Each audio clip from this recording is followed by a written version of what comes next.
Hello everyone, welcome to Study IQ English. Philippines is in the news right now because of a unique initiative that Philippines has taken, and it is the creation of Southeast Asia's first coral cryobank. The word cryobank must have already reminded you of the technology through which we freeze things. It's about using extremely low temperatures for preserving something. And that's exactly what is happening now. Philippines, as a part of its multi-collaborative venture with other South Asian countries, has chosen to protect, to preserve coral species. Why? Because corals are important for marine biodiversity. And today, as we talk about 2025, where most countries are busy talking about their NDCs, nationally determined contributions, most countries are reminding themselves of the Paris Agreement 2050. We should also understand that marine biodiversity is very, very crucial. And owing to microplastic pollution, increasing temperatures of the ocean water, human action, yes, the coral reefs are in danger. And if they are in danger, about 25% of other marine species will also suffer. So, in this background comes this interesting initiative by Philippines. So, what exactly is South Asia's first coral cryobank? Apart from that, we will also talk about a very well known problem. The problem is that of coral bleaching, a topic that's crucial for GS Paper 3 UPSC, climate mitigation, biodiversity preservation. So, here comes a news where Philippines has taken the lead this time in South Asia.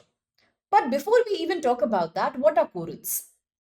To look at, they look very colorful, very beautiful, very decorative sea creatures.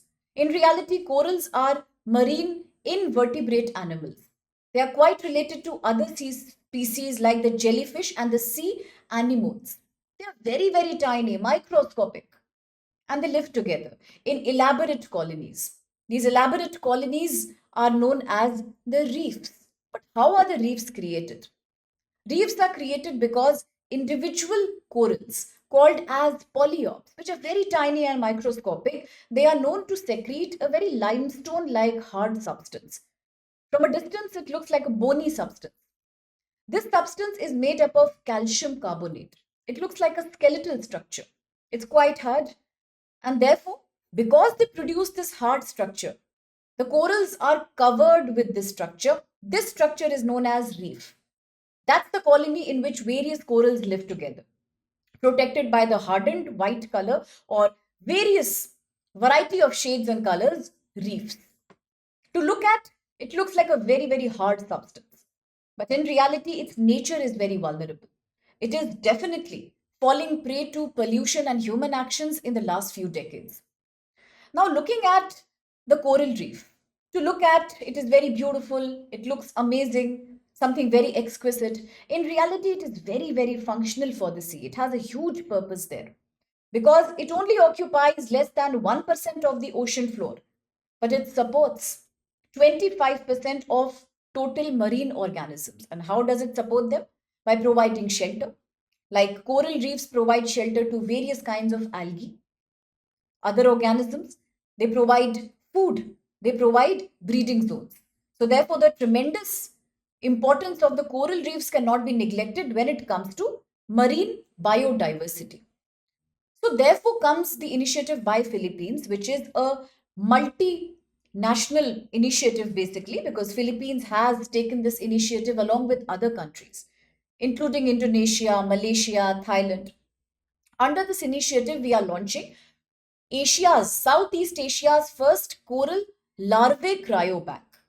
The purpose is to preserve coral reefs for future so that they do not go extinct.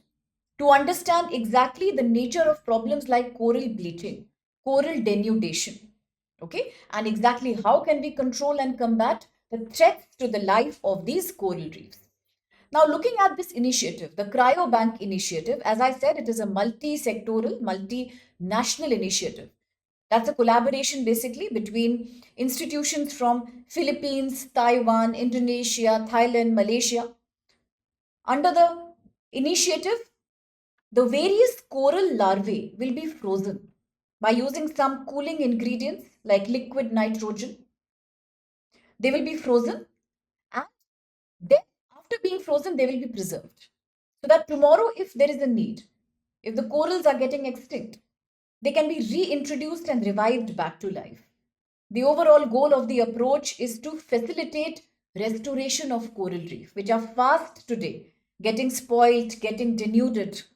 So the purpose is to preserve that, to reintroduce them in future in case they go extinct, and to also restore those who are facing constant stress of human activity.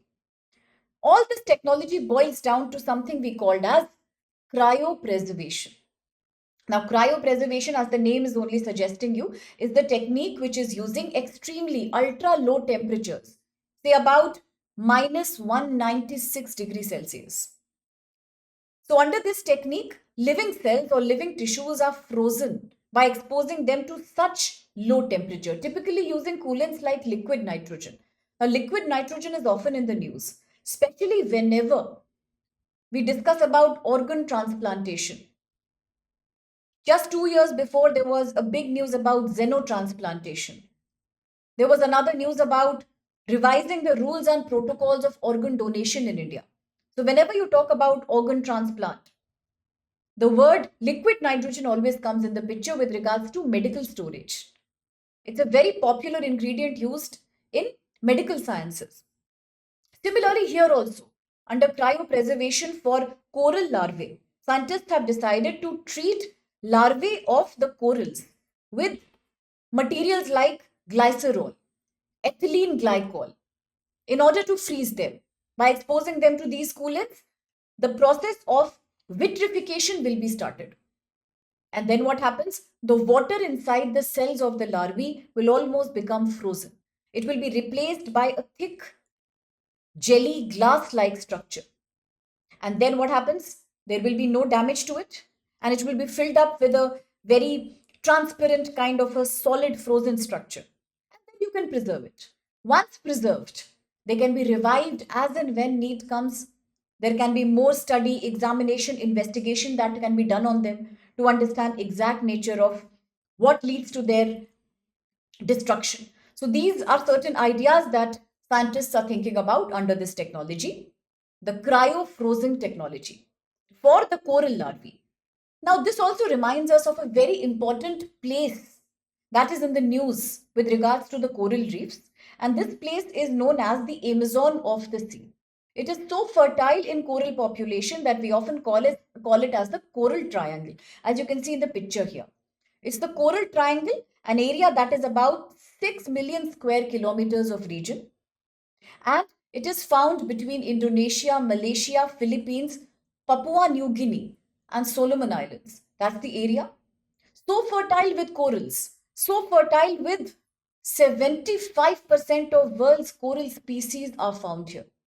Similarly, expansive mangrove forests are found here. Now, mangrove was also in the news in the last 2 months, repeatedly, in the Indian context, as we spoke about the Great Nicobar project. We all know as the government is planning to create a massive transshipment link in the Great Nicobar. Environmental experts and critics have been blaming the government for creating deforestation. One major complaint was that it might lead to the destruction of so many mangrove forests in that area.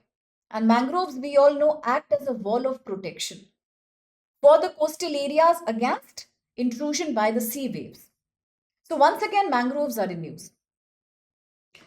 Here also in the coral triangle of this area, it is rich in mangrove population. It has about 1/3 of global reef fish species, as well as 6 out of 7 marine turtle species are found here. But then in general today, as we are trying to revise our nationally determined contributions, as we are trying to mitigate global climate change, the corals are definitely under threat. The phenomena of coral bleaching is more prevalent today than before. So why are the corals under threat? One big reason is microplastic pollution. Corals really need to be restored. Second reason is human activities like fishing. I told you about the Kachathivu island dispute between India and Sri Lanka. There also a major complaint was how fishermen nowadays are using bottom trawlers. Sometimes mechanical trawlers also lead to a peeling, degradation of surface of the coral reefs. Then we have other problems like unregulated coastal development, heavy tourism. So these have resulted in a situation where, according to a report of 2020 called as the Status of Coral Reef of the World report, it highlighted how 14% of corals in the world were lost between 2009 to 2018 only. And that means we anyhow need to preserve our corals, because we just saw that although they occupy less than 1% of the ocean floor, they indeed help in protecting 25% of all ocean species. So, what is this coral bleaching that is often in the news? You might have seen in the pictures, you can see in the picture here, how the coral reefs turn completely white. That's the phenomena of bleaching. But why does that happen? Now, corals have a very deep relationship with algae. It is called a symbiotic relationship because both of them benefit from each other mutually. The relationship between coral and algae is such that while corals are providing shelter to the algae, algae provides food to the corals. But sometimes what happens because of global warming, there is such high temperature increase of the sea that these algae start producing toxins. Once the algae produces the toxin, corals, as a part of defense mechanism, expel the algae from their bodies. And that causes the phenomena of coral bleaching. Now, in a very simple way, the algae are providing the corals with food because they are capable of photosynthesis. That is also responsible for the vibrant, beautiful, decorative color that coral reefs are displaying. But what happens in case there is a high temperature? The symbiotic relationship completely gets disturbed. In that case, the corals will just expel the algae from their bodies, and this disconnection, owing to stress, high water temperature, owing to high pollution, high water toxicity, does lead to the color of the ocean, the color of the coral from becoming completely white. Now there is no algae to create that color because of photosynthesis, and that's what causes coral bleaching. The main reason, rise in the temperature of the ocean water owing to climate change. So these are certain things that need immediate attention. After all, it's not just about marine beautification, it is mostly about marine restoration. So perhaps the initiative taken by Philippines by the use of cryo technology could spell wonders to in our efforts to preserve and restore these unique corals, these unique coral reefs. And on that note, we can have a quick look at a practice question for prelims.